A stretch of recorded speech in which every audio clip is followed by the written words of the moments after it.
આગળના લેક્ચરની અંદર આપણે મહત્તમ સંભવ્ય ઝડપ, સરેરાશ ઝડપ અને સરેરાશ વર્ગમૂળ ઝડપ તેમજ ગતિ ઉર્જા પર આધારિત કેટલાક દાખલાઓની ચર્ચા કરેલી હતી.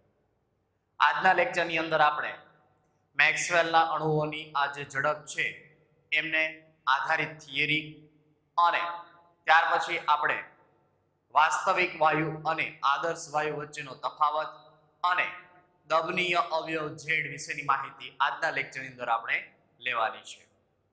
તો સૌપ્રથમ શરૂઆત કરીશું મેક્સવેલની આણ્વીય વેગની વહેંચણી. તો આ જે મેક્સવેલના આણ્વીય વેગની જે વહેંચણી છે એ સંભવ્યતાના સિદ્ધાંત પર આધારિત છે. એટલે સંભાવના કેટલી રહેલી છે એમના સિદ્ધાંત પર આધારિત રહેલી હોય છે. અને હંમેશા યાદ રાખજો કે અણુઓ જે છે એ અણુઓનો જથ્થો ખૂબ જ વધારે પ્રમાણમાં હોય વાયુની અંદર, અને જ્યારે એ અથડામણ પામતા હોય તો એ સમય દરમિયાન હંમેશા એમના વેગમાં ફેરફાર થતો હોય છે. એટલે દરેકના વેગમાં ફેરફાર થતો હોવાના કારણે કોઈ એક અણુને ધ્યાનમાં રાખી અને તેમના પર આધારિત વેગ વિશેની માહિતી આપણે આપી શકતા હોતા નથી. તો એવા સમય દરમિયાન આ દરેકે દરેક અણુઓ જે છે એ દરેકે દરેક અણુઓનો સરેરાશ વેગ આપણે લેવો પડતો હોય છે. તો એના અનુસાર બીજા મુદ્દામાં કે વાયુઓની અણુઓની ઝડપ સતત અથડામણના કારણે સતત બદલાતી હોવાથી કોઈ એક અણુના વેગ વિશે આપણે માહિતી આપી શકતા નથી. કે વાયુના અણુઓ છે જેવો દિવાલ સાથે અથવા તો પાત્રની દિવાલ સાથે અથડાશે એટલે એ અથડામણ પહેલા એનો વેગ કંઈક અલગ હશે અને અથડામણ પછી પણ વેગ અલગ હશે. તો દરેકે દરેક અણુઓનો વેગ અલગ અલગ હોઈ શકે. દરેક અણુનો વેગ કોઈકનો ઝડપ હોય, કોઈકનો વધુ ઝડપથી હોય, કોઈકનો ઓછી ઝડપથી હોય. અથડામણ પછી કોઈકના વેગમાં ઘટાડો થતો હોય તો કોઈકના વેગમાં વધારો થતો હોય. તો આવી બધી સંભાવના થતી હોય તો એ સમય દરમિયાન આપણે કોઈ એક અણુને ધ્યાનમાં રાખીને એના વેગ વિશેની માહિતી આપણે આપી શકતા હોતા નથી. તો એવા સમય દરમિયાન તેથી આપણે આંકડાકીય રીતે ગણેલી સમગ્ર અણુઓની સરેરાશ ગતિને ધ્યાનમાં લેવી પડતી હોય છે. તો એ સમય દરમિયાન આપણને સરેરાશ ગતિ ઉર્જા અથવા તો સરેરાશ વેગ વિશેની માહિતી આપણી પાસે હોવી જરૂરી છે. જો આપણે કોઈ એક અણુને ધ્યાનમાં રાખીને માહિતી આપીએ તો દરેક અણુ માટે એ સાચી સાબિત થતી હોતી નથી. એટલા માટે એ સમય દરમિયાન આપણે કંઈક એવી પદ્ધતિનો ઉપયોગ કરવો જોઈએ કે જેથી આપણે સમગ્ર અણુ વિશેની માહિતી આપી શકીએ. તો અહીંયા એ જ રીતે કીધું છે કે કોઈ એક અણુના વેગ વિશે આપણે માહિતી મેળવી શકતા નથી. તેથી આપણે આંકડાકીય રીતે ગણેલી સમગ્ર અણુઓની સરેરાશ ગતિને ધ્યાનમાં લેવી પડે છે. તો દરેકે દરેક અણુઓની જે પણ કઈ ગતિ હોય એનો સરેરાશ લઈ લે તો એમના ઉપરથી આપણે ગતિ વિશેની અંદાજિત માહિતી આપણે મેળવી શકતા હોઈએ છીએ. ત્યાર પછી અહીંયા આપણને એક આલેખ આપેલો છે અણુઓનો અંશ dn. n એટલે એનો સૂક્ષ્મ ભાગ.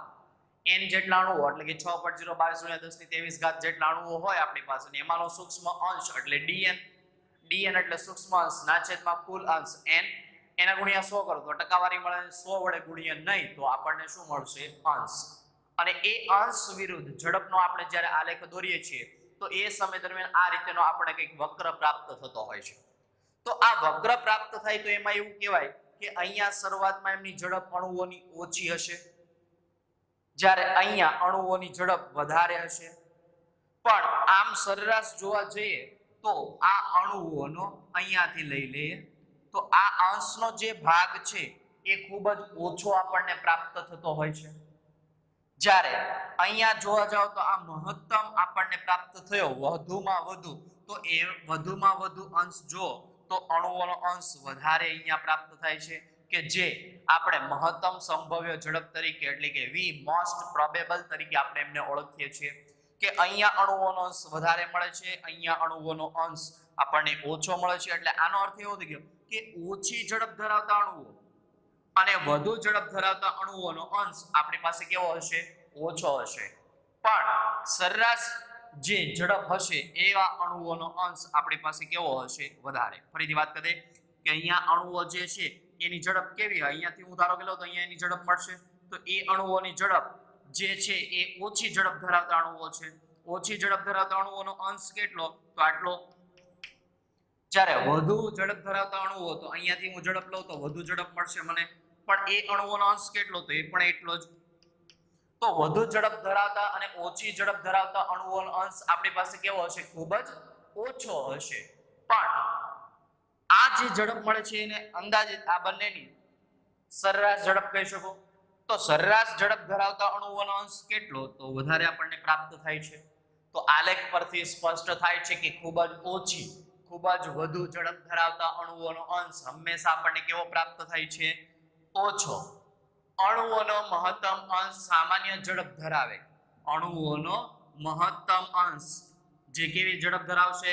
સામાન્ય ઝડપ ધરાવે, જે વક્રની ટોચ પર મળે છે, જેને મહત્તમ વધુમાં વધુ સંભવ્ય ઝડપ એટલે કે વી મોસ્ટ પ્રોબેબલ તરીકે ઓળખવામાં આવે છે. તો આ આલેખ વિશેની માહિતી આપી કે જેમાં ઓછી ઝડપ ધરાવતા અણુઓનો અંશ, વધુ ઝડપ ધરાવતા અણુઓનો અંશ ખૂબ જ ઓછો હશે, જ્યારે સરેરાશ ઝડપ ધરાવતા અણુઓનો અંશ આપણને વધુ પ્રાપ્ત થાય, જેને આપણે મહત્તમ સંભવ્ય ઝડપ વી મોસ્ટ પ્રોબેબલ તરીકે ઓળખીએ છીએ, અને એ હંમેશા આપણને ટોચ પરના ભાગ પર પ્રાપ્ત થતો હોય છે. હવે આપણી પાસે એક બીજો આલેખ અહીંયા આપેલો છે. એ આલેખની અંદર અહીંયા જોઈશું તો આ રીતેનો જ આલેખ છે કે જેમાં ઓછી ઝડપ ધરાવતા અણુઓનો અંશ ઓછો છે, વધુ ઝડપ ધરાવતા અણુઓનો અંશ ઓછો છે, અને સરેરાશ ઝડપ ધરાવતા અણુઓનો અંશ એ આપણને વધારે પ્રાપ્ત થાય છે, જેને આપણે વી મોસ્ટ પ્રોબેબલ તરીકે ઓળખીએ છીએ. હવે વી મોસ્ટ પ્રોબેબલ, તો અહીંયા વી મોસ્ટ પ્રોબેબલ મળશે આપણને. આ આપણને મળી ગયું વી મોસ્ટ પ્રોબેબલ.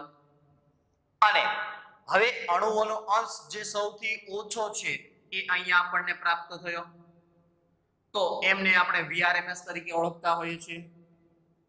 અને આ બંને અંશ વચ્ચે અથવા તો બંનેની જે ઝડપ છે એમની વચ્ચેની ઝડપ, જેને આપણે વી એવરેજ તરીકે ઓળખતા હોઈએ છીએ, તો વી એવરેજ અહીંયા પ્રાપ્ત થઈ ગઈ. તો વી મોસ્ટ પ્રોબેબલ ની ઝડપ ઓછી હશે, એના કરતા વધુ મૂલ્ય વી એવરેજ નું હશે, અને એના કરતા વધુ મૂલ્ય VRMS નું આપણને પ્રાપ્ત થતું હોય છે. જે આગળ પણ આપણે જોઈ ગયા હતા કે જેમની અંદર આપણે વાત કરેલી હતી કે V most probable less than V average less than V RMS, આ રીતે આપણે વાત કરેલી હતી. અથવા તો એમના મૂલ્યની વાત કરીએ તો આમનું આપણને √2 જેમ √8/π જેમ √3 આ રીતેનું આપણને પ્રાપ્ત થતું હતું, કે જેમાં આ મૂલ્ય √3 આપણને વધારે પ્રાપ્ત થાય, જ્યારે √8/π ઓછું પ્રાપ્ત થાય, અને √2 તો એ અનુસાર વી મોસ્ટ પ્રોબેબલ નું મૂલ્ય સૌથી ઓછું હશે, VRMS નું મૂલ્ય VRMS નું મૂલ્ય VRMS નું મૂલ્ય વધુ હશે, વી મોસ્ટ પ્રોબેબલ નું મૂલ્ય ઓછું હશે, અને વી એવરેજ નું મૂલ્ય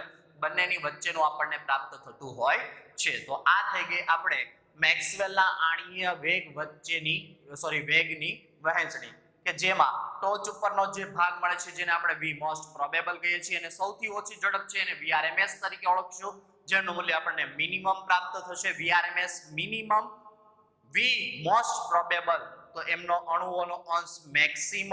જો અહીંયા જે વાત કરું છું અહીંયા મિનિમમ નો અર્થ થયો કે એમના અણુઓનો અંશ મિનિમમ હશે, મેક્સિમમ નો અર્થ થયો કે એમના અણુઓનો અંશ વધુમાં વધુ હશે. જ્યારે મૂલ્યની વાત કરીએ ત્યારે વી મોસ્ટ પ્રોબેબલ નું મૂલ્ય ઓછું હોય, VRMS નું મૂલ્ય વધુ હોય છે. આ મૂલ્ય આધારિત છે. અને અહીંયા મેક્સિમમ નો જે અર્થ કરેલો છે એ અણુઓના અંશના સંદર્ભમાં કરેલો છે, કે મોસ્ટ પ્રોબેબલ વેગ ધરાવતા હોય એવા અણુઓનો અંશ કેવો? તો મેક્સિમમ એટલે વધુમાં વધુ હશે.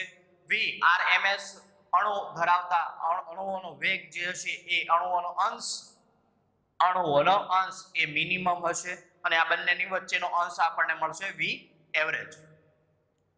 વી મોસ્ટ પ્રોબેબલ તો એમના સૂત્ર પર આધારિત આપણે મૂલ્ય લખી દીધેલા હતા, અને આગળ પણ એમની ચર્ચા કરેલી હતી. તો આ માહિતી પહેલા લખી દો, ત્યાર પછી આપણે આગળ વધીશું.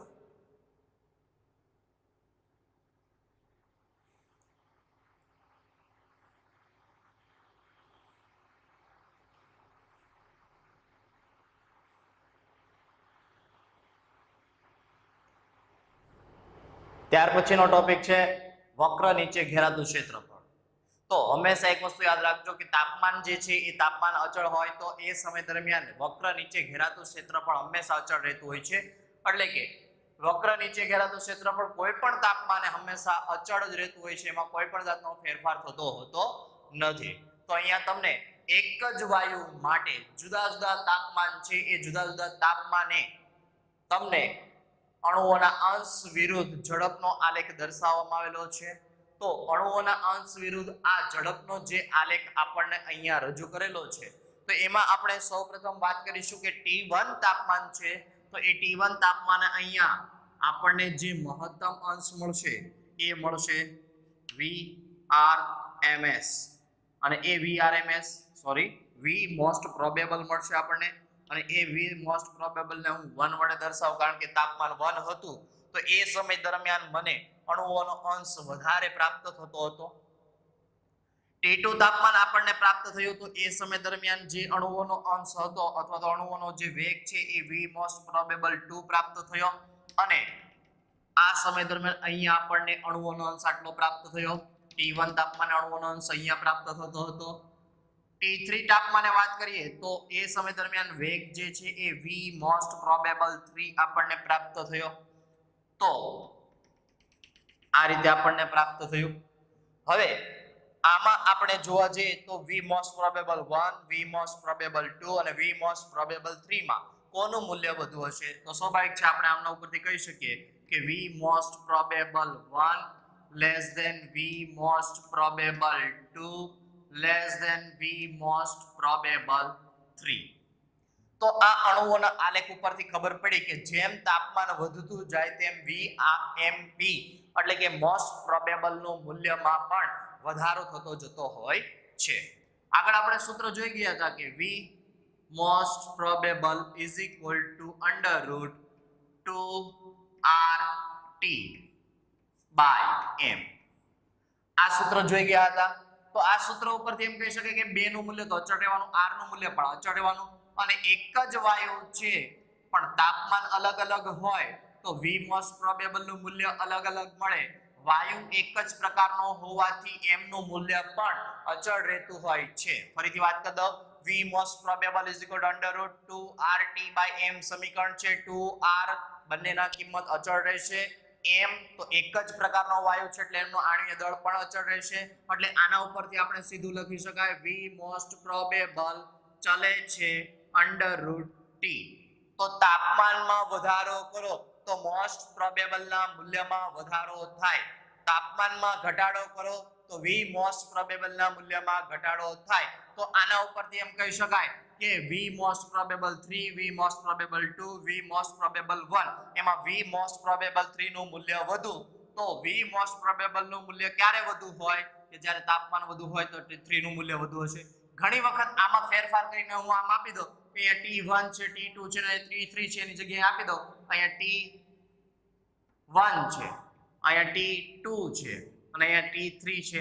હવે તમને જણાવવાનું કે આમાં કયો તાપમાન વધુ હશે? તો એ સમય દરમિયાન આ સફેદ અક્ષરે જે અક્ષર લખેલા છે તાપમાનના મૂલ્ય દર્શાવેલા છે, તો એ અનુસાર T3 less than T2 less than T1 આવી રીતે આપણે લખી શકીએ છીએ. તો આ બાબત ખાસ ધ્યાન રાખવી કે જેમ V મોસ્ટ પ્રોબેબલ નું મૂલ્ય વધુ તેમ તાપમાન વધુ હશે, V મોસ્ટ પ્રોબેબલ નું મૂલ્ય ઓછું હોય તેમ તાપમાન ઓછું હશે. અને આના ઉપરથી એક માહિતી આપણને એ પણ મળે કે તાપમાન વધે T1 T2 T3 તાપમાન વધ્યું, વક્ર વધુ સપાટ બને. તો વક્ર પહેલા વધુ હતો, જો હવે ધીમે ધીમે કેવો થતો જશે ચપટો. જેમ T4 T5 up to T infinity સુધી જાવ તો વક્ર મને કેવો મળશે? ખૂબ જ નહિવત, એટલે કે ખૂબ જ ઓછો ઢાળ મળશે. આ ઢોળાવ વાળો ભાગ ઓછો મળશે એટલે કે સપાટ જોવા મળશે. અને એ સમય દરમિયાન અણુઓનો અંશ મને જે પ્રાપ્ત થશે એ ખૂબ જ નહિવત આપણને પ્રાપ્ત થશે. તો આમાંથી કહી શકાય કે તાપમાન વધતા વક્ર વધુ સપાટ બને અને જમણી તરફ જતા ઢળતો જાય છે. અને ટોચના ભાગમાં તો ટોચનો ભાગ જો તો એ ટોચનો ભાગમાં ઘટાડો થાય છે. એટલે કે મહત્તમ સંભવ્ય ઝડપ V મોસ્ટ પ્રોબેબલ ના મૂલ્યમાં શું થતો હોય છે? વધારો. પરંતુ અણુઓનો જે અંશ છે એ અંશમાં શું થતો ગયો? તો ઘટાડો થતો ગયો. તો આ બાબત ખાસ ધ્યાન રાખવી કે જેમ તાપમાન વધે તેમ વક્ર વધુ સપાટ બને, જમણી તરફ ઢળે, ટોચના ભાગમાં ઘટાડો થાય, વી મોસ્ટ પ્રોબેબલ વધે, અણુઓનો અંશ ઘટે. તો આ બાબતને ખાસ ધ્યાનમાં રાખવાની રહેશે. આ જે વાત કરી આપણે એ એક જ વાયુ માટે હતી. એક જ વાયુ માટે આણ્વીય દળ સમાન હશે, r નું મૂલ્ય અચળ હશે, એટલે વી મોસ્ટ પ્રોબેબલ નું મૂલ્ય તાપમાન પર આધાર રાખશે. હવે આ જે આલેખ દર્શાવેલો છે એમાં બંને વાયુ અલગ અલગ છે. હવે વાયુ અલગ અલગ હોય તો એમનો આપણે વી મોસ્ટ પ્રોબેબલ લઈ લઈએ. વી મોસ્ટ પ્રોબેબલ એ, આ થઈ ગયું આપણા માટે વી મોસ્ટ પ્રોબેબલ બી. તો વી મોસ્ટ પ્રોબેબલ એ અને વી મોસ્ટ પ્રોબેબલ બી માં કોણ મોટું હશે? હવે તમારે જણાવવાનું છે. જો અહીંયા તાપમાન અલગ અલગ હતા, અહીંયા બંને વાયુના તાપમાન મેં સમાન આપી દીધેલા છે. અહીંયા અણુઓનો જથ્થો, અણુઓનો અંશ પ્રાપ્ત થયો છે, જેમાં તાપમાન સમાન છે પણ અણુઓનો અંશ કોનો વધુ હશે કોનો ઓછો હશે? તો આલેખ ઉપરથી તમે એમ કહી દો કે ભાઈ વાયુ બી છે એનો અણુઓનો અંશ વધુ હશે, વાયુ એ નો અણુઓનો અંશ વધુ હશે, વાયુ બી ના અણુઓનો અંશ ઓછો હશે. પણ વી મોસ્ટ પ્રોબેબલ અને વી મોસ્ટ પ્રોબેબલ બી એ બંનેમાં મૂલ્ય કોનું વધુ હશે? વી મોસ્ટ પ્રોબેબલ એ, વી મોસ્ટ પ્રોબેબલ બી, આ બેમાં મૂલ્ય કોનું વધુ હશે? તો વાયુ બંને અલગ અલગ છે એટલા માટે સૂત્ર ફરીથી લખીશું. V most probable is equal to √2RT/m. હવે તાપમાન તો બધામાં સમાન છે, બે નું મૂલ્ય અચળ રહેશે, r નું મૂલ્ય અચળ રહેશે, તાપમાન બધામાં સમાન રહેશે બંને વાયુ માટે. તો આના ઉપરથી સીધું લખી શકાય વી મોસ્ટ પ્રોબેબલ ચલે છે 1/√m. અને મેં બંનેના આણ્વીય દળ પણ આપી દીધેલા છે. એમાં Ma નું આણ્વીય દળ વધુ છે, Mb નું આણ્વીય દળ ઓછું છે. તો હવે આના ઉપર જેમ કહી શકાય કે જેનું આણ્વીય દળ વધુ તેનો વી મોસ્ટ પ્રોબેબલ મહત્તમ સંભવ્ય ઝડપ ઓછી હશે, જેનું આણ્વીય દળ ઓછું હશે એમની વી મોસ્ટ પ્રોબેબલ વધુ હશે.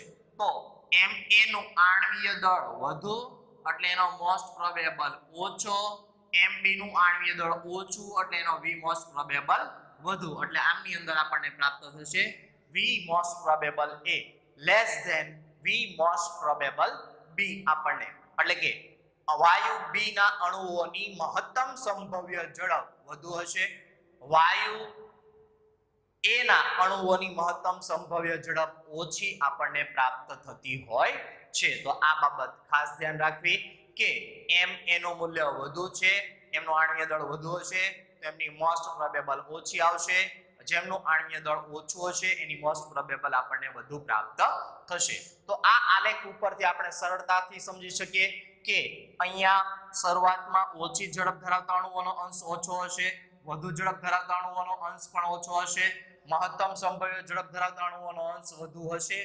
તાપમાન વધે તેમ વી મોસ્ટ પ્રોબેબલ વધે, આણ્વીય દળ જેમ ઓછું એમ મોસ્ટ પ્રોબેબલ વધુ, આણ્વીય દળ વધુ તેમ મોસ્ટ પ્રોબેબલ ઓછું. એકબીજાના વ્યસ્ત પ્રમાણમાં હશે. તો આ બાબતને ખાસ ધ્યાન રાખવી. એક જ વાયુ માટે તાપમાન અલગ અલગ હોય, એક કરતા વધુ વાયુ માટે તાપમાન સમાન હોય તો બંને પરિસ્થિતિની અંદર આપણને વક્ર નીચે ઘેરાતા ક્ષેત્રફળ જે હશે એ ક્ષેત્રફળ એમનું એમ જ પ્રાપ્ત થશે, એમાં કોઈ વધારો કે ઘટાડો થશે નહીં. એવું અહીંયા જ કહી દીધું કે વક્ર નીચે ઘેરાતું ક્ષેત્રફળ કોઈ પણ તાપમાને હંમેશા અચળ રહેતું હોય છે. તો આ બાબતનું ખાસ ધ્યાન રાખવું અને આ બંને માહિતી લખી દો.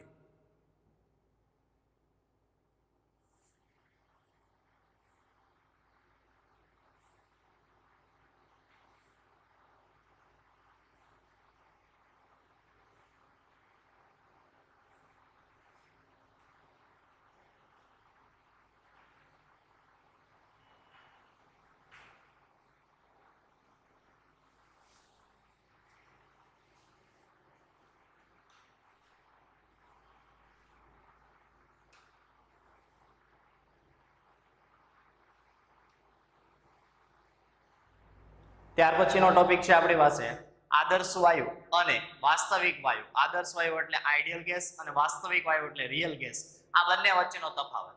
તો સૌપ્રથમ એવું કહેવામાં આવે છે કે જે વાયુ કોઈ પણ તાપમાને અને કોઈ પણ દબાણે આદર્શ વાયુ સમીકરણ એટલે કે PV = nRT આ સમીકરણનું જો પાલન કરતો હોય તો એ વાયુને આદર્શ વાયુ તરીકે ઓળખવામાં આવતો હોય છે. જે વાયુ કોઈ પણ તાપમાને અને કોઈ પણ દબાણે PV nRT આ સમીકરણનું પાલન કરતો હોય તો એવા વાયુને આદર્શ વાયુ તરીકે ઓળખવામાં આવે છે. તો સામે વાસ્તવિક વાયુ કોને કહેવામાં આવે કે જે વાયુ માત્ર નીચા દબાણે અને ઊંચા તાપમાને આદર્શ વાયુ સમીકરણનું પાલન કરે તેમને વાસ્તવિક વાયુ કહેવાય. જે વાયુ કોઈ પણ તાપમાન કોઈ પણ દબાણ તો આદર્શ, જે વાયુ નીચા દબાણે અને ઊંચા તાપમાને આદર્શ વાયુ સમીકરણનું પાલન કરે તો એમને વાસ્તવિક વાયુ કહેવાય. આદર્શ વાયુ માટે અણુઓ એ રોકેલ કદ નહીવત હોય છે, જ્યારે વાસ્તવિક વાયુ એ અણુઓ દ્વારા રોકેલું જે કદ હશે એ પૂરતું કદ એમની અંદર પ્રાપ્ત થતું હોય છે. આદર્શ વાયુના અણુઓ વચ્ચે આકર્ષણ બળ નહીવત હોય છે, એટલે કે મોસ્ટ ઓફલી આમ જોવા જઈએ તો ન હોવા બરાબર હોય છે, અને જ્યારે વાસ્તવિક વાયુના અણુઓ વચ્ચે આકર્ષણ બળ ધરાવતું હોય છે. તો આ એમના તફાવત વિશેના બે મુદ્દાઓની ચર્ચા કરેલી, અને એમના ઉપરથી આપણે એક અહીંયા દબાણ વિરુદ્ધ કદનો આલેખ આપેલો છે, જેમાં ગ્રીન લાઈન વડે દર્શાવેલો વાયુ આદર્શ વાયુ છે, બ્લુ લાઈન વડે દર્શાવેલો વાયુ વાસ્તવિક વાયુ છે. અને અહીંયા એક પરિસ્થિતિ એવી નિર્માણ પામે છે કે જે સમય દરમિયાન આદર્શ વાયુ અને વાસ્તવિક વાયુ એ બંને, એટલે કે આમ જોવા જઈએ તો વાસ્તવિક વાયુની વર્તુણક આદર્શ વાયુ જેવી થતી જોવા મળે છે. આ બિંદુ એવું હશે કે જે બિંદુએ વાસ્તવિક વાયુની વર્તુણક આદર્શ વાયુ જેવી જોવા મળતી હોય છે. એટલે આ જે બિંદુ છે એ બિંદુએ વાસ્તવિક વાયુની વર્તુણક કોના જેવી જોવા મળે તો આદર્શ વાયુ જેવી આપણને જોવા મળતી હોય છે. હવે અહીંયા આ વાસ્તવિક વાયુ છે અને આદર્શ વાયુ છે, તો આદર્શ વાયુ કરતા વિચલન અહીંયા વધુ જોવા મળે છે. કોનું તો વાસ્તવિક વાયુનું. શું તો વિચલન કોના કરતા વધુ તો આદર્શ વાયુ કરતા વધુ. આદર્શ વાયુ કરતા વાસ્તવિક વાયુનું વિચલન વધુ જોવા મળતું હોવાના કારણે આ પ્રકારના વિચલનને ધન વિચલન કહે છે. તો આ થઈ ગયું આપણે ધન વિચલન. ત્યાર પછી અહીંયા જોશો તો ખ્યાલ આવશે કે આદર્શ વાયુ કરતા વાસ્તવિક વાયુનું વિચલન ઓછું જોવા મળે તો એમને આપણે ઋણ વિચલન તરીકે ઓળખતા હોઈએ છીએ. તો ધન વિચલન કોને કહેવાય, ઋણ વિચલન કોને કહેવાય એના વિશેની માહિતી થઈ ગઈ કે અહીંયા જે આલેખમાં આદર્શ વાયુ કરતા વિચલન વધુ જોવા મળે તો એમને ધન વિચલન કહેવાય. આદર્શ વાયુ કરતા વાસ્તવિક વાયુનું વિચલન ઓછું જોવા મળે તો એમને ઋણ વિચલન કહેવાય. તો અહીંયા તમે ધ્યાન આપશો કે જ્યારે ધન વિચલન થતું હતું ત્યારે અહીંયા આપણને કદ જે Vi1 Vi એટલે આઈડિયલ ગેસ પહેલી પરિસ્થિતિ, અને એ સમય દરમિયાન V રિયલ ગેસ પહેલી પરિસ્થિતિ. તો એ બંનેમાં કદ કોનું મોટું તો કદ મોટું આવશે V રિયલ ગેસનું કદ મોટું. તો ક્યારે તો એ ધન વિચલન થાય ત્યારે. હંમેશા યાદ રાખજો કે ધન વિચલન જ્યારે થશે ત્યારે વાસ્તવિક વાયુનું કદ વધુ હશે, જ્યારે આદર્શ વાયુનું કદ ઓછું હશે. હવે વાત કરીએ કે અહીંયા એક પરિસ્થિતિ મેં લીધી કે જ્યાં આ વાસ્તવિક વાયુનું વિચલન આદર્શ વાયુ કરતા ઓછું જોવા મળ્યું, એટલે ઋણ વિચલન જોવા મળ્યું.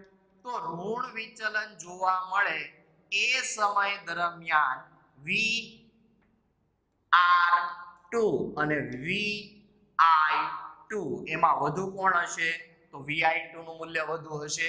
તો ઋણ વિચલનમાં આદર્શ વાયુનું કદ વધુ, ધન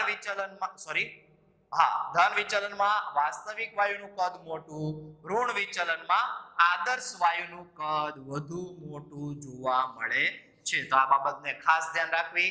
ધન વિચલનની અંદર વાસ્તવિક વાયુનું કદ મોટું, ઋણ વિચલનની અંદર આદર્શ વાયુનું કદ મોટું આપણને પ્રાપ્ત થશે. અને હમણાં વાત કરી અનુસાર જે વાયુ કોઈ પણ તાપમાને કોઈ પણ દબાણે PV nRT સમીકરણનું પાલન કરે તો આદર્શ વાયુ, જે વાયુ નીચા દબાણે અને ઊંચા તાપમાને આદર્શ વાયુ સમીકરણ PV nRT નું પાલન કરતો હોય તો એમને આપણે વાસ્તવિક વાયુ તરીકે ઓળખીએ છીએ.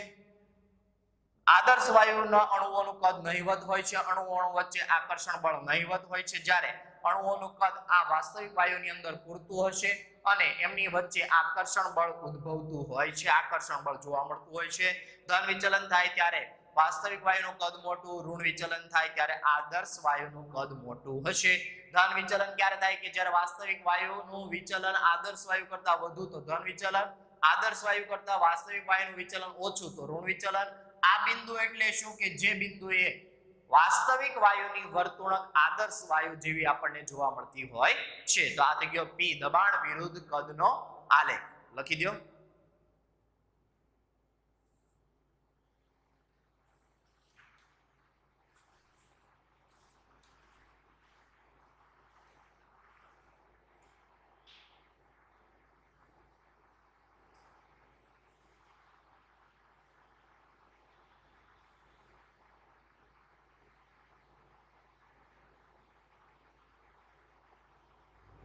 ત્યાર પછીનો ટોપિક છે આપણી પાસે એ છે દબનીય અવયવ.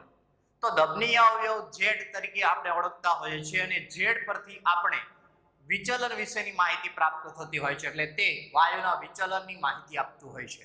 તો Z તો એમનું મૂલ્ય કઈ રીતે ગણી શકાય? તો એના માટેનું સૂત્ર છે Z PV/nRT અથવા V રિયલ એટલે કે વાસ્તવિક વાયુનું કદ ના છેદમાં આદર્શ વાયુનું કદ. તો હવે આ તો આપણને ખબર પડી જાય કે દબાણ, કદ, મોલ, આર, વાયુ અચળાંક, તાપમાન એ બધાની કિંમત આપેલી હોય તો Z ની કિંમત મળી જાય. પણ V રિયલ અને V આઈડિયલ આપેલા કેવી રીતે હશે, કેવી રીતે શોધવાનું? તો એમની માહિતી આપણે અહીંયા લખી દઈએ કે V રિયલ અને V આઈડિયલ. આ બાબત ખાસ ધ્યાન રાખવી કે જ્યારે તમને દાખલાની અંદર કદ આપેલું હોય તો એ હંમેશા તમારું રિયલ થશે. એટલે કદ દાખલામાં આપેલ હોય તે આપણા માટે શું થઈ જશે? V real. અને V આઈડિયલ, તો V આઈડિયલ PV = nRT સૂત્ર પરથી કદ શોધવું. અને આ સૂત્ર ઉપરથી કદ જે મળે એ આપણા માટે થઈ જશે V આઈડિયલ અને કદ દાખલામાં જે આપેલું હોય એ આપણા માટે થઈ જશે V રિયલ. તો આ રીતે V રિયલ અને V આઈડિયલ વિશેની માહિતી આપણે મેળવી શકીએ છીએ. એમનો ગુણોત્તર કરીએ અને Z નું મૂલ્ય આપણને પ્રાપ્ત થાય તો એમના ઉપરથી આપણે વિચલન વિશેની માહિતી પ્રાપ્ત કરી શકતા હોઈએ છીએ. તો Z નું મૂલ્ય કેવું હોઈ શકે? તો એક વસ્તુ યાદ રાખજો કે જ્યારે પહેલી પરિસ્થિતિનું હું અહીંયા નિર્માણ કરું છું કે જ્યારે PV = nRT થઈ જાય તો એ સમય દરમિયાન Z બરાબરનું મૂલ્ય 1 પ્રાપ્ત થશે. PV = nRT cancel Z = 1. તો આ પરિસ્થિતિ તમારા માટે થઈ જશે આદર્શ વાયુ. આ પરિસ્થિતિ આદર્શ વાયુ માટે હંમેશા Z નું મૂલ્ય આપણને 1 પ્રાપ્ત થશે. તો આ બાબત ખાસ ધ્યાન રાખવી કે જ્યારે PV = nRT હશે તો એ સમય દરમિયાન Z નું મૂલ્ય આપણને 1 પ્રાપ્ત થશે. હવે બીજી પરિસ્થિતિની વાત કરીએ કે PV ≠ nRT અને એ સમય દરમિયાન Z ≠ 1. તો એ સમય દરમિયાન તમારો જે વાયુ હશે એ વાસ્તવિક વાયુ તરીકે વર્તતો હોય છે કે જ્યારે PV ≠ nRT તો Z ≠ 1. તો એ સમય દરમિયાન તમારો જે વાયુ હશે એ વાયુ વાસ્તવિક વાયુ તરીકે વર્તતો હોય છે. અને આપણે અહીંયા એમ કીધું કે વાયુના વિચલનની માહિતી મળે. તો વિચલન કેટલા પ્રકારના? તો 2 પ્રકારના. કયા કયા? ધન વિચલન અને ઋણ વિચલન. તો ધન વિચલન ક્યારે થાય? કે જ્યારે વાસ્તવિક વાયુનું વિચલન આદર્શ વાયુ કરતા વધુ થતું હોય તો ધન વિચલન. વાસ્તવિક વાયુનું વિચલન આદર્શ વાયુ કરતા ઓછું થતું હોય તો ઋણ વિચલન. એવું આપણે હમણાં આગળના ટોપિકની અંદર માહિતી જોઈ ગયા. તો હવે Z ના મૂલ્ય પર આધારિત આપણે માહિતી જોઈએ, કારણ કે Z નો મૂલ્ય ઉપરથી જ આપણને વિચલનની માહિતી મળે. તો એ અનુસાર આપણે અહીંયા કહી શકીએ કે Z <1 અને બીજી પરિસ્થિતિ નિર્માણ પામશે Z <1. તો Z નું મૂલ્ય 1 કરતા વધુ હોય અને Z નું મૂલ્ય 1 કરતા ઓછું હોય. તો હંમેશા યાદ રાખજો કે Z નું મૂલ્ય 1 કરતા ઓછું હોય એટલે હંમેશા આપણને ઋણ વિચલન જોવા મળશે. z નું મૂલ્ય 1 કરતા ઓછું હોય એટલે ઋણ વિચલન જોવા મળે. તો PV લેસ ધેન NRT આપણી પાસે પરિસ્થિતિ થશે. હું આમની અંદર 1 નંબરની પરિસ્થિતિ કહી દઉં, આ બીજા નંબરની પરિસ્થિતિ કહી દઉં. તો PV નું મૂલ્ય અને NRT નું મૂલ્ય, તો એમાં NRT નું મૂલ્ય વધુ હોય, PV નું મૂલ્ય ઓછું હોય. તો NRT નું મૂલ્ય વધુ, તો Z નું મૂલ્ય 1 કરતા ઓછું પ્રાપ્ત થાય. અને એ સમય દરમિયાન હંમેશા યાદ રાખજો કે Z નું મૂલ્ય 1 કરતા ઓછું હોય તો એ હંમેશા આપણને ઋણ વિચલન પ્રાપ્ત થશે. હમણાં આપણે વાત કરી કે Z નું મૂલ્ય 1 કરતા ઓછું હોય તો ઋણ વિચલન, Z નું મૂલ્ય 1 કરતા વધુ હોય તો આપણને ધન વિચલન જોવા મળે. અથવા તો હું તમને આ માહિતી ધારો કે નથી આપતો કે ભાઈ Z નું મૂલ્ય ધન છે કે ઋણ છે, માહિતી નથી આપતો તમને, અને એના ઉપરથી હું તમને ફક્ત આટલી જ માહિતી આપું કે Z નું મૂલ્ય લેસ ધેન 1 અને ગ્રેટર ધેન 1 છે તો અહીંયા પરિસ્થિતિ થશે PV ગ્રેટર ધેન NRT, અને એ જ અનુસાર અહીંયા આપણી પાસે પરિસ્થિતિ થશે V real less than V ideal. આ રીતની પરિસ્થિતિ થશે. એવી રીતે અહીંયા પરિસ્થિતિ થશે V real greater than V ideal. આ રીતની પરિસ્થિતિનું નિર્માણ થશે. તો આ રીતની જ્યારે પરિસ્થિતિનું નિર્માણ થાય તો આના પરથી Z less than 1, Z greater than 1, PV less than NRT, તો V real less than V ideal. તો એ સમય દરમિયાન વાસ્તવિક વાયુનું કદ આઈડિયલ વાયુ કરતા ઓછું હોય તો આગળ આપણે હમણાં અહીંયા નોંધ લખાવેલી હતી કે ધન વિચલન થાય એ સમય દરમિયાન આદર્શ વાયુના કદ કરતા વાસ્તવિક વાયુનું કદ વધુ હોય. તો વાસ્તવિક વાયુનું કદ વધુ તો અહીંયા કયું વિચલન જોવા મળશે? તો આમની અંદર જોવા મળશે ધન વિચલન, કારણ કે અહીંયા વાસ્તવિક વાયુનું કદ મોટું છે, આદર્શ વાયુનું કદ વધુ હોય તો એ સમય દરમિયાન ઋણ વિચલન આપણને જોવા મળે. આલેખ ઉપરથી માહિતી લીધી અને એના ઉપરથી મેં મૂલ્ય દર્શાવ્યું, અને એ મૂલ્ય દર્શાવ્યા પહેલા પણ મેં તમને કીધું હતું કે Z નું મૂલ્ય 1 કરતા ઓછું હોય તો ઋણ વિચલન, Z નું મૂલ્ય 1 કરતા વધુ હોય તો ધન વિચલન જોવા મળે.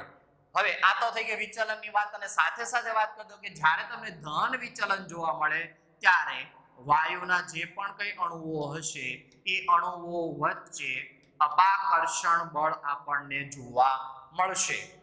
કારણ તો અહીંયા Z નું મૂલ્ય 1 કરતા વધુ, PV ગ્રેટર ધેન NRT, જ્યાં વાસ્તવિક વાયુનું કદ વધુ, આદર્શ વાયુનું કદ ઓછું, ધન વિચલન થાય તો એ સમય દરમિયાન અણુ વચ્ચે જે આકર્ષણ બળ હશે એ આકર્ષણ બળની માત્રા ઓછી હશે, એટલે કે અપાકર્ષણ બળ જોવા મળશે. એટલે કે અપાકર્ષણ બળ વધુ આપણને અહીંયા પ્રાપ્ત થતું હોય છે.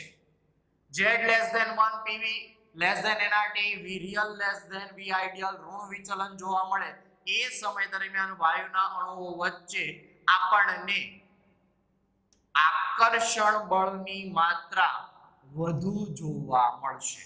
તો આ બાબતને ખાસ ધ્યાન રાખવી કે ઋણ વિચલન થાય ત્યારે આકર્ષણ બળ વધુ હશે, ધન વિચલન થાય ત્યારે અપાકર્ષણ બળ વધુ આપણને જોવા મળતું હોય છે.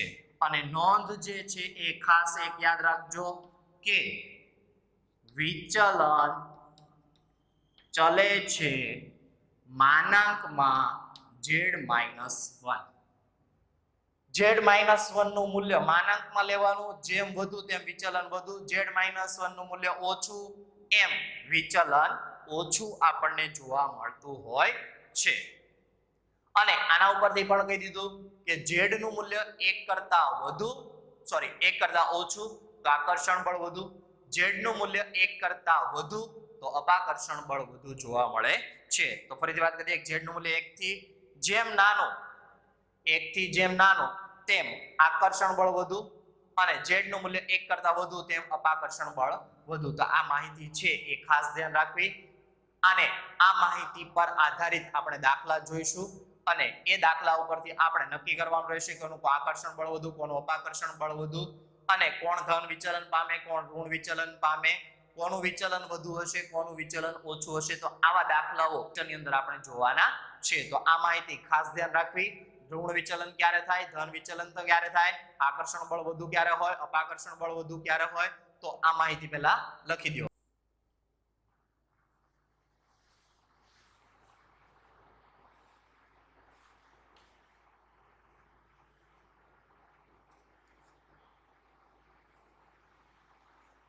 આ જે માહિતી આપણે જોઈ એના પર આધારિત અહીંયા બે દાખલા આપેલા છે. એમાં પહેલો દાખલો જોઈએ કે 1 મોલ વાયુનું કદ 25 લીટર STPA છે, તો વાયુનો સ્વભાવ જણાવો.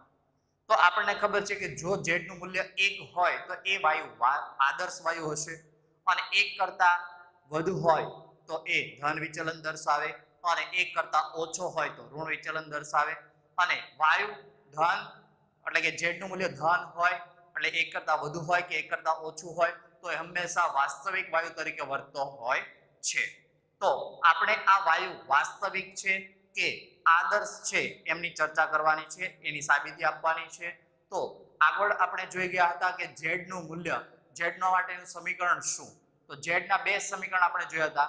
એમાં પહેલું સમીકરણ હતું Z PV upon nRT, જ્યાં P એટલે દબાણ, V એટલે વાયુનું કદ, N એટલે વાયુના મોલ, R એટલે વાયુ અચળાંક, T એટલે તાપમાન.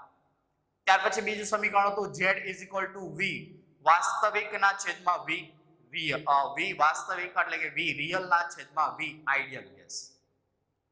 એટલે કે V રિયલ જે છે એ આપણને દાખલાની અંદર આપી દીધેલું હશે, અને V આઈડિયલ જે છે એ આપણે PV NRT ઉપરથી શોધવાનું હશે. આવી માહિતી આપણે આગળ જોઈ ગયા હતા.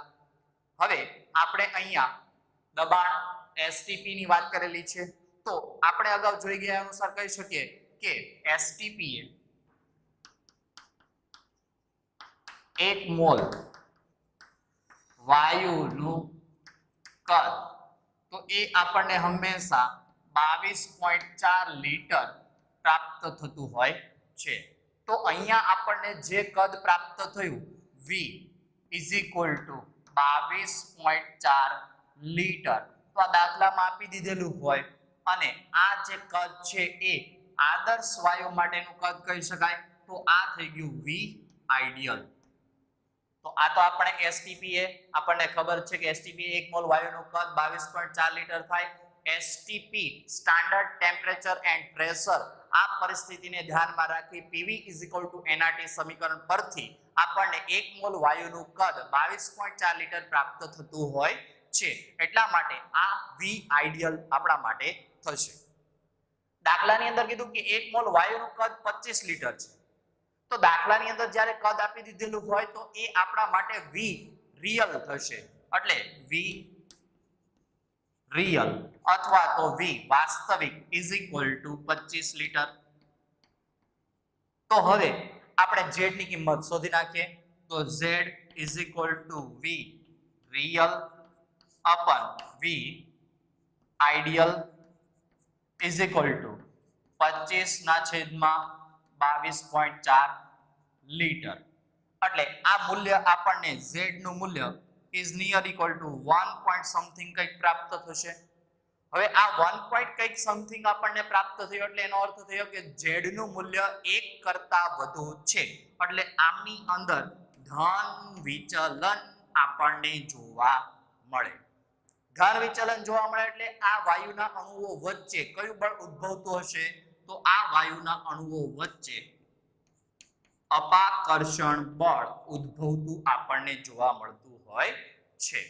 અને Z નું મૂલ્ય 1 કરતા વધુ આવે છે, તો Z નું મૂલ્ય 1 કરતા વધુ આવતું હોવાના કારણે આ વાયુ આપણા માટે વાસ્તવિક વાયુ તરીકે વર્તતો હોય છે. તો વાયુનો સ્વભાવ કયો આવશે, તો વાયુનો સ્વભાવ વાસ્તવિક વાયુ આવશે. શા માટે? કારણ કે Z નું મૂલ્ય 1 મળે છે. કેમ મળ્યું Z નું મૂલ્ય 1? કારણ કે STPA 1 મોલ વાયુનું કદ PV NRT સમીકરણ લાગુ પાડીએ, જેમાં P નું મૂલ્ય 1 વાતાવરણ લઈએ, V આપણે શોધવાનું છે, N 1 મોલ વાયુ લઈ લઈએ, R ની કિંમત 0.0821 લઈ લઈએ, તાપમાન 273 કેલ્વિન લઈ લઈએ. તો એ અનુસાર આપણને કદ જે છે એ આપણને 22.4 લીટર પ્રાપ્ત થાય, જે વી આઈડિયલ ગેસ માટેનું થઈ ગયું. વી રિયલ ગેસ માટે કીધું કે દાખલાની અંદર આપણને આપી દીધેલું હશે તો 25 લીટર આપી દીધેલું. વી રિયલ ના છેદમાં V ideal is equal to Z is equal to 1 point something કંઈક પ્રાપ્ત થાય, તો એ દર્શાવે કે ધન વિચલન દર્શાવે, જેમાં અણુઓ વચ્ચે અપાકર્ષણ બળ જોવા મળશે અને આ વાયુ વાસ્તવિક વાયુ તરીકે વર્તશે. તો વાયુનો સ્વભાવ વાસ્તવિક આપણને વાયુ પ્રાપ્ત થયો. ત્યાર પછી બીજો દાખલો છે કે 4 વાયુ આપેલા છે A B C અને D. વાયુ અને સાથે Z ની કિંમત આપી A B C D. Z ની કિંમત આપી 1.6, 0.8, 0.6 અને 1.8. આદર્શ વાયુથી વિચલન ચડતા ક્રમમાં દર્શાવો. તો આદર્શ વાયુથી વિચલન માટેનું આપણે એક સૂત્ર લખાયેલું હતું કે વિચલન ચલે છે માનાંકમાં Z-1. તો અહીંયા વિચલન Z-1 ઇઝ ઇક્વલ ટુ તો Z 1.6 - 1 એટલે 0.6, 0.8 - 1 એટલે 0.2, 0.6 - 1 એટલે 0.4, 1.8 - 1 એટલે 0.8. આ કિંમત બંને માઈનસમાં આવશે પણ માનાંક છે એટલે એ પ્લસ થઈ જશે. તો પહેલો ક્રમ આપણે દર્શાવવાનો છે આદર્શ વાયુથી વિચલન ચડતા ક્રમમાં દર્શાવો. તો વિચલન ચલે છે માનાંકમાં Z-1. તો Z-1 નું મૂલ્ય જેમ ઓછું એમ વિચલન ઓછું. તો પહેલા આવશે B ગેસ, પછી આવશે એના કરતા વધારે C ગેસનું વિચલન થશે, એના કરતા વધારે થશે A ગેસનું અને એના કરતા વધારે થશે D ગેસનું. તો વિચલનનો ચડતો ક્રમ આદર્શ વાયુથી જે વિચલન થાય જેમાં વિચલન ચલે છે માનાંકમાં Z-1. Z-1 માનાંકનું મૂલ્ય જેમ ઓછું એમ વિચલન ઓછું, Z-1 માનાંકનું મૂલ્ય જેમ વધુ તેમ વિચલન વધુ. ત્યાર પછી બીજો મુદ્દો, આકર્ષણ બળનો ચડતો ક્રમ જણાવો. તો આકર્ષણ બળ ક્યારે ઉદ્ભવે કે જ્યારે Z નું મૂલ્ય 1 કરતા ઓછું હોય ત્યારે, એટલે કે એમની અંદર આપણને ઋણ વિચલન જોવા મળે. એટલે કે એનો અર્થ એવો થાય કે Z નું મૂલ્ય જેમ 1 કરતા ઓછું તેમ આકર્ષણ બળ વધુ. Z નું મૂલ્ય જેમ 1 કરતા ઓછું એમ આકર્ષણ બળ વધુ. તો અહીંયા Z નું મૂલ્ય જોવા જાવ તો 0.6 અને 0.8.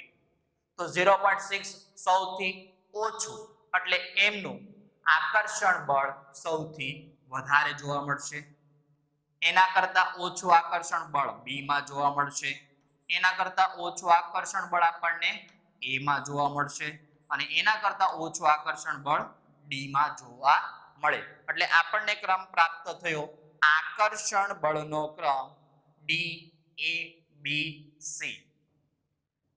ત્યાર પછી વાત કરીએ ત્રીજો મુદ્દો, અપાકર્ષણ બળનો ચડતો ક્રમ જણાવો. તો Z નું મૂલ્ય 1 કરતા જેમ વધુ તેમ અપાકર્ષણ બળ વધુ, આવી નોંધ લખાવેલી હતી. તો Z નું મૂલ્ય 1.6, 1.8 સૌથી વધારે 1.8 તેમાં અપાકર્ષણ વધુ જોવા મળશે, એના કરતા ઓછું A માં, એના કરતા ઓછું B માં અને સૌથી ઓછું C માં આપણને જોવા મળે. તો આપણનો જે જવાબ હતો એ ત્રણે મુદ્દાઓની અહીંયા આપણે ચર્ચા કરી દીધી. પહેલામાં વિચલનનો ચડતો ક્રમ, બીજામાં આકર્ષણ બળનો ચડતો ક્રમ અને ત્રીજામાં અપાકર્ષણ બળનો ચડતો ક્રમ લખવાનો હતો. તો આ બંને Z આધારિત જે સવાલ પૂછાય અથવા તો નીચે તમને ઓપ્શન આપી દીધેલા હોય કે નીચેના પૈકી કયો ઓપ્શન સાચો છે એ સિલેક્ટ કરવાનો, તો એ સિલેક્ટ કરીને કરી શકો છો. અને વાસ્તવિક વાયુ તરીકેની વર્તણૂક દર્શાવે તો એમના વિશેની માહિતી. તો પહેલા એટલું લખી દો.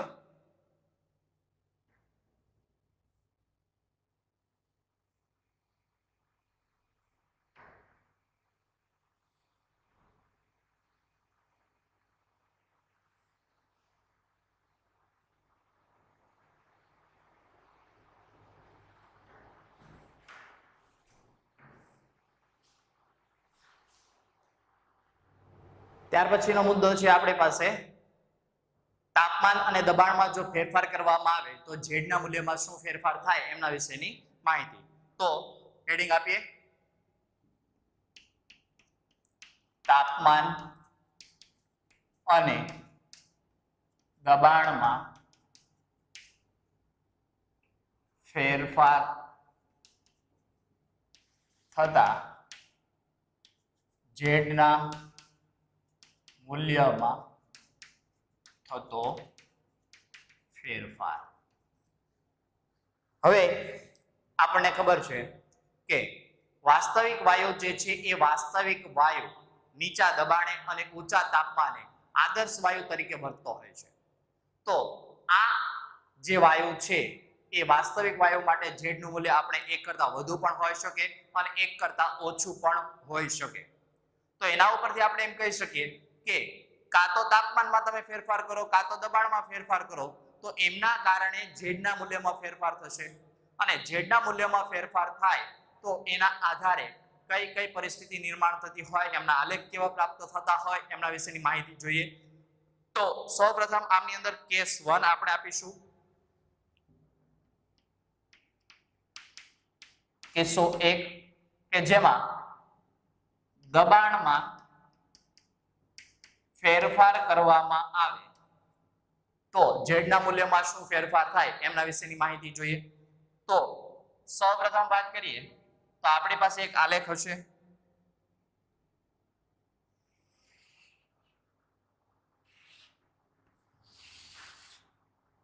આ આલેખ ઝેડ વિરુદ્ધ પી નો આલેખ હશે.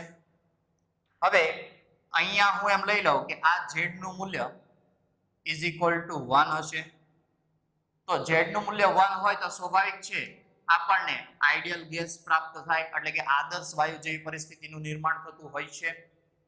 હવે જુદા જુદા દબાણે જ્યારે દબાણમાં ફેરફાર કરવામાં આવે તો એ સમય દરમિયાન હંમેશા એક અહીંયા આ સીધી રેખા જોવા મળે જે H2 અને હિલિયમ વાયુ માટેની આપણને જોવા મળતી હોય છે.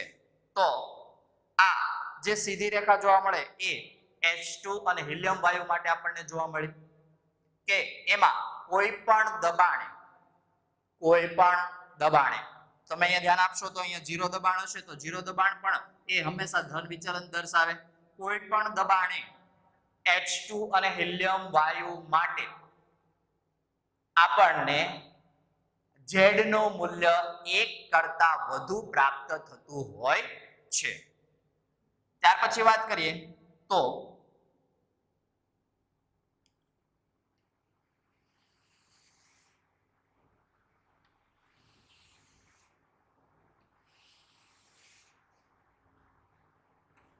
N2 માટે થઈ ગયો, આ O2 વાયુ માટે અને આ આપણા માટે થઈ જશે મિથેન.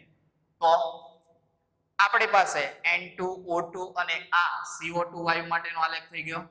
તો અહીંયા જોશો તો ખ્યાલ આવશે કે N2 કે જેમનું આણ્વીય દળ 28, O2 તેમનું આણ્વીય દળ 32, CO2 તો એમનું આણ્વીય દળ 44. તો આનો અર્થ એવો થાય કે તમે એમ વિચારો કે ભાઈ જેમ આણ્વીય દળ વધતું ગયું તેમ અહીંયાથી આલેખ નીચે આપણને વક્ર વધારે ને વધારે મળતો ગયો.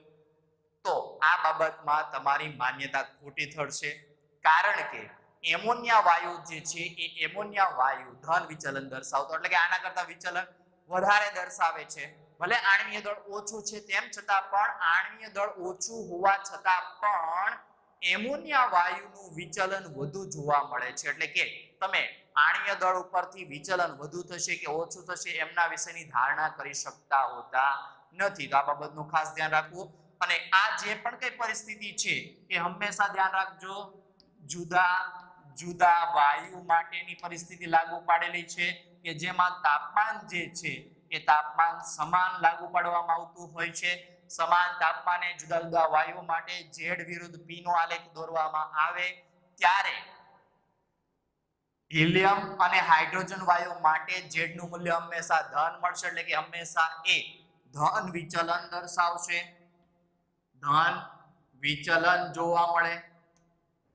જ્યારે બાકીના બધા વાયુઓ છે એ વાયુઓ ધન વિચલન પણ દર્શાવે અને ઋણ વિચલન પણ દર્શાવે. આ ઉપરાંત અહીંયા વાત કરીએ તો N2, O2 અને CO2 જેવા વાયુઓ છે જેમનું આપણને ઋણ વિચલન જોવા મળે છે. અને એક પરિસ્થિતિ એવી આવે કે જે પરિસ્થિતિએ વાસ્તવિક વાયુની વર્તુણક આદર્શ વાયુ જેવી થાય, એટલે કે Z નું મૂલ્ય 1 જેટલું પ્રાપ્ત થાય તો એ આદર્શ વાયુ તરીકે વર્તી શકે છે. તો આ આલેખ ઉપરથી આપણે એમ કહી શકીએ કે જેમ અહીં દબાણમાં વધારો થાય તેમ આ વક્ર નીચે જતો જશે અને વક્ર નીચે જેમ જેમ જતો જાય એમ આપણને વિચલન વધુ જોવા મળતું હોય છે. તો આપણા ફરીથી પહેલો મુદ્દો જે લખીશું એ પહેલા મુદ્દામાં એવું લખવાનું રહેશે કે હાઇડ્રોજન, હિલિયમ વાયુ કોઈ પણ દબાણે હંમેશા ધન વિચલન દર્શાવે છે. આ એક મુદ્દો ખાસ ધ્યાન રાખવાનો.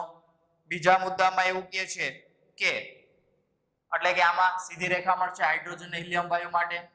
જ્યારે બીજા વાયુ ધન તેમજ ઋણ વિચલન દર્શાવે તો તેનો આલેખ વક્ર પ્રાપ્ત થાય. જ્યારે આ સીધી રેખા આપણને પ્રાપ્ત થશે. જ્યારે બીજા વાયુ માટે ધન વિચલન કે અથવા તો ઋણ વિચલન દર્શાવે તો તેમનો આલેખ હંમેશા આપણને વક્ર પ્રાપ્ત થશે. ત્યાર પછી વાત કરી દઈએ કે દબાણ અને વિચલન.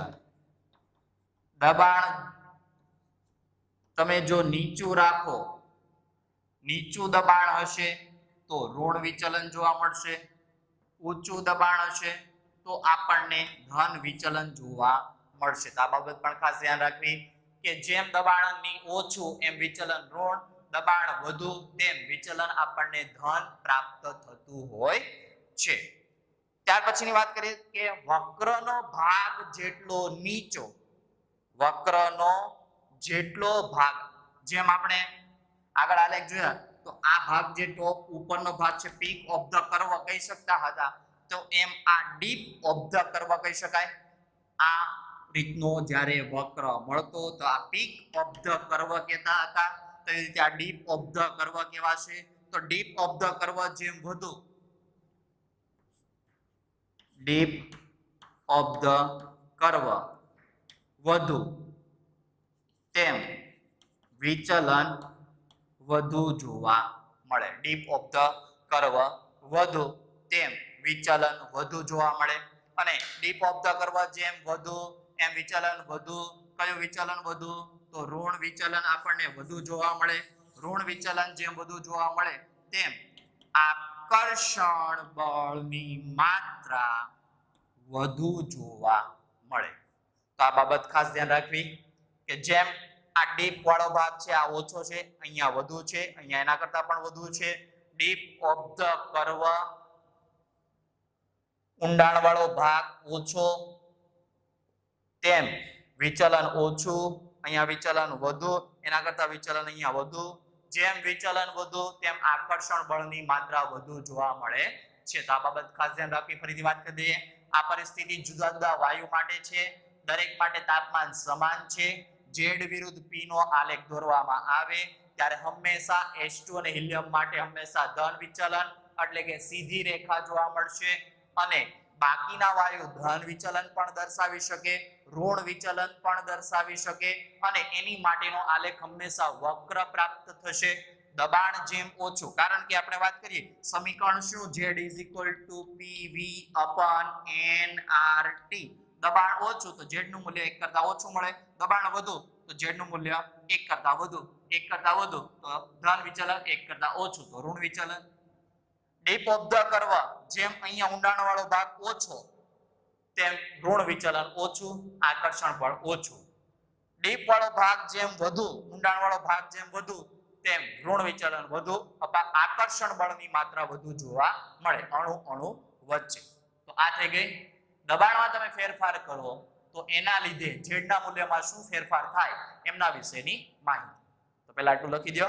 ત્યાર પછી તાપમાનમાં થતા ફેરફાર આધારિત કેસ નંબર 2 ની વાત કરીશું.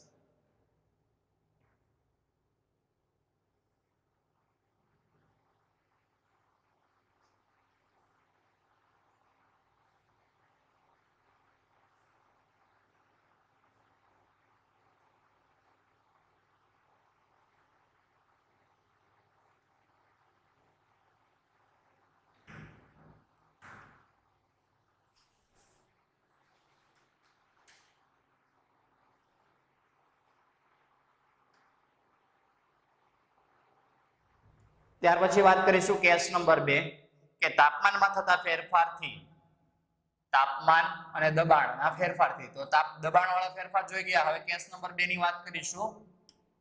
તાપમાનમાં ફેરફાર. તાપમાનમાં ફેરફાર કરવામાં આવે તો એમના લીધે ઝેડના મૂલ્યમાં શું ફેરફાર થાય એમના વિશેની વાત કરીએ. તો અહીંયા આપણને ફરીથી આલેખ દોરીશું, પણ આ આલેખની અંદર ઝેડ વિરુદ્ધ P નો જ આલેખ આપણને પ્રાપ્ત થશે. Z નું મૂલ્ય 1 આપણી પાસે હોય તો એ આઈડિયલ ગેસ તરીકે વધશે, આદર્શ વાયુ તરીકે વધશે. હવે આમની અંદર વાત કરીએ તો અહીંયા ધારો કે T1 જેટલું તાપમાન છે, T2 જેટલું તાપમાન થયું, T3 તાપમાન થઈ ગયું. અથવા તો હું આમને આવી રીતે પણ દર્શાવી દઉં કે આ ત્રણ વક્ર મારી પાસે હતા. આ ત્રણ વક્રમાં તાપમાન હું અહીંયા દર્શાવું T1, T2 અને T3. તો તાપમાન આમની અંદર અલગ અલગ હશે એટલે T = અલગ, પણ વાયુ જે હશે એ વાયુ આપણને સમાન પ્રાપ્ત થશે. તો એક જ વાયુ માટે અલગ અલગ તાપમાને આ આલેખ દોરીએ તો Z વિરુદ્ધ P નો આલેખ આપણને પ્રાપ્ત થતો હોય. આગળ આપણે જે આલેખની વાત કરી એ આલેખ હતો. વાયુ જે છે એ અલગ અલગ હતા, તાપમાન સમાન હતું. હવે અહીંયા તાપમાનમાં આપણે ફેરફાર કરીએ છીએ, વાયુ બધા સમાન છે, તો Z ના મૂલ્યમાં શું ફેરફાર થાય? તો આની અંદર એક બાબત તમારે ખાસ ધ્યાન રાખવાની રહેશે કે તાપમાનમાં વધારો થાય તો એમના કારણે વિચલન જે છે એ વિચલનમાં ઘટાડો થશે, અને વિચલનમાં ઘટાડો થાય તો એના કારણે પીક ઓફ ધ કર્વ એમાં ઘટાડો થશે. એટલે કે આમની અંદર હવે તમને ત્રણ તાપમાન આપેલા છે, T1, T2 અને T3. તેમાં કોનું મૂલ્ય વધુ હશે? આવી રીતનો ધારો કે તમને સવાલ પૂછી દે તો તમારી પાસે 4 ઓપ્શન હોય, એમાંથી તમારે સિલેક્ટ કરવાનો હોય. તો હમણાં આપણે વાત કરી એ બાબત પ્રાયોગિક પરિણામોના આધારે એવું કહેવાય કે તાપમાનમાં વધારો કરો તો વિચલનના પ્રમાણમાં ઘટાડો થશે, એટલે peak of the curve deep of the curve, આ ઊંડાણ વાળો ભાગ જે છે એ ઊંડાણ વાળો ભાગ જેમ ઓછો તેમ તાપમાન વધુ. તો ઊંડાણ વાળો ભાગ આ આલેખ ક્યાં જાય છે? T3. તો T3 તાપમાન જે છે એ T3 તાપમાન વધુ આવશે.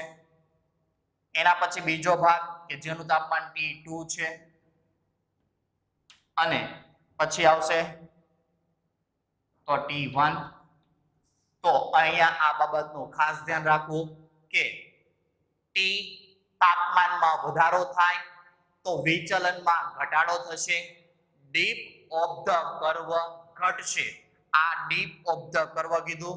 આવી રીતનો ઉપરથી આલેખ હોય ડુંગર ટાઈપનો તો એ પીક ઓફ ધ કર્વ કહેવાશે.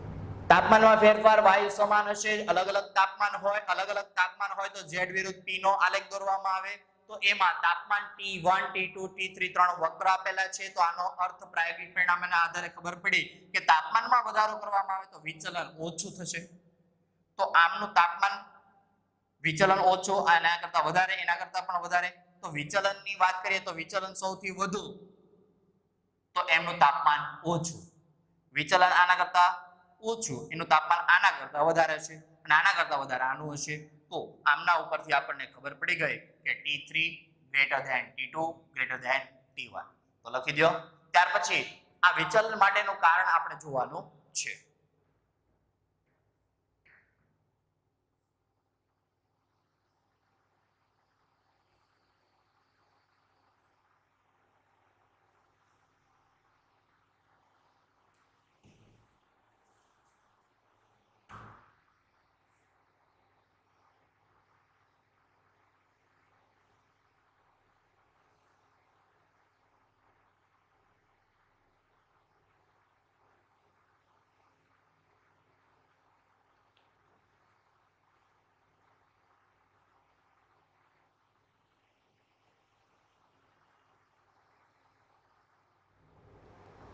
ત્યાર પછી વાત કરવાની છે કે વાસ્તવિક વાયુ જે છે એ આદર્શ વાયુથી શા માટે વિચલન દર્શાવે છે, એ વિચલન માટેનું કારણ. તો હેડિંગ આપીએ,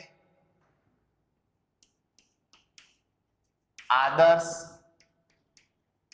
વર્તુળક થી વિચલન માટેનું કારણ. આદર્શ વાયુથી વિચલન થાય છે એમના માટેનું કારણ નંબર 1. શા માટે વિચલન થાય છે? તો પહેલા વાત કરીએ, રિયલ ગેસ એટલે કે આ વાસ્તવિક વાયુ હશે, અને બીજું આઈડિયલ ગેસ. તો આઈડિયલ ગેસ જે છે એમના અણુઓ, તો એમના અણુઓનું જે કદ છે એ અણુઓનું કદ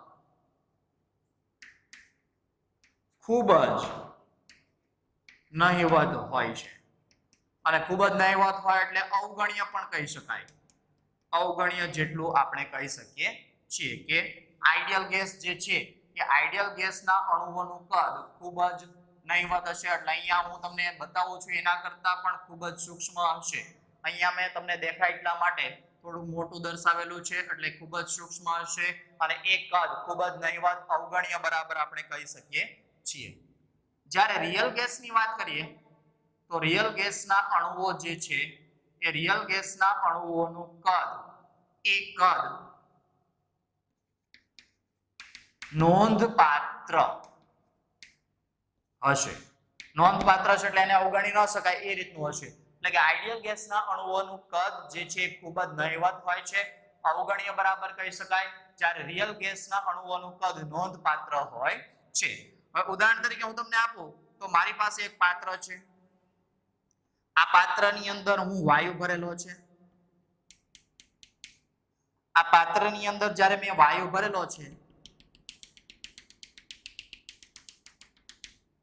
તો આ વાયુ ઉપરથી જે દબાણ લાગુ પડે છે P એક્સટર્નલ છે, P બાહ્ય દબાણ એમને પર લાગુ પાડવામાં આવે છે.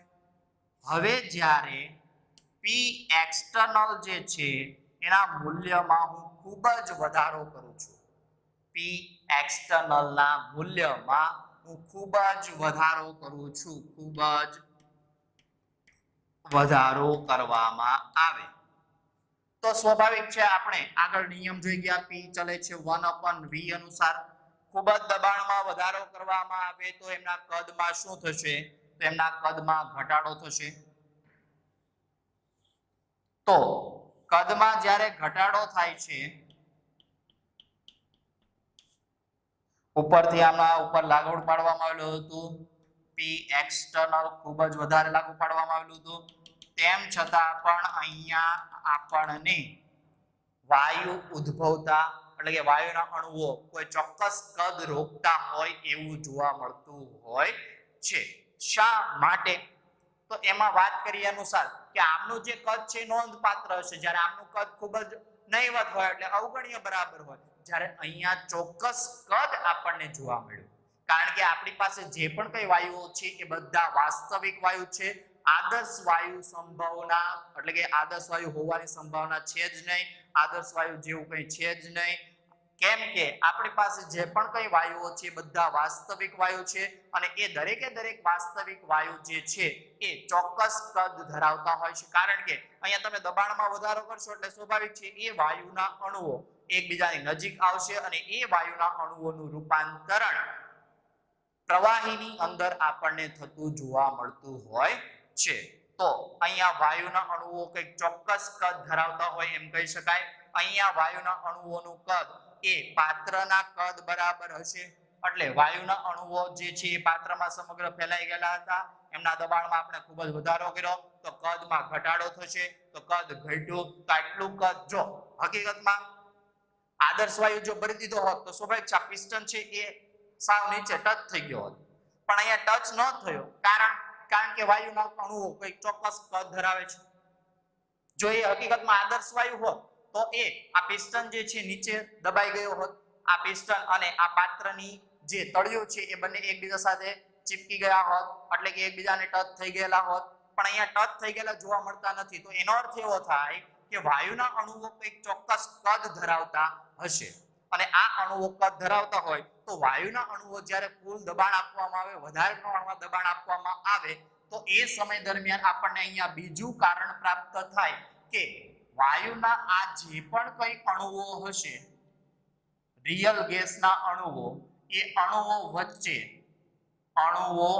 વચ્ચે ફોર્સ ઓફ એટ્રેક્શન જોવા મળે ફોર્સ ઓફ એટ્રેક્શન જોવા મળશે એના કારણે અણુઓ એકબીજાની નજીક આવશે અને અણુઓ એકબીજાની નજીક આવે તો એ સમય દરમિયાન પ્રવાહીમાં એમનું રૂપાંતરણ થતું હોય છે આપણે સ્વાભાવિક છે હમણાં એક જ વસ્તુ ચાલે છે ફોગ તો ફોગ જે છે એ ફોગ જે સ્પ્રે છે ડિઓડ્રન્ટ્સ તો એની અંદર જો તો એ ફોગ જે છે એ હકીકતમાં જ્યારે એમને તમે હલાવશો તો અંદર તમને પ્રવાહી જોવા મળે શા માટે કારણ કે એ ખૂબ જ ઊંચા દબાણે એ વાયુના અણુઓને એમની અંદર ભરવામાં આવે ત્યારે એ વાયુના અણુઓનું પ્રવાહીમાં રૂપાંતરણ થાય કારણ કે દબાણ વધુ હશે દબાણ વધુ હોય તો વાયુના અણુ વચ્ચે આકર્ષણ ઉદ્ભવે અને આકર્ષણના કારણે એ વાયુના અણુઓનું રૂપાંતરણ પ્રવાહીમાં થતું હોય છે પણ જ્યારે આપણે જેવો સ્પ્રેને દબાવીશું એટલે એ સ્પ્રે બહાર નીકળશે એટલે કે પાત્રની અંદર હવે જે દબાણ હતું એના કરતા બહાર દબાણ વધુ હશે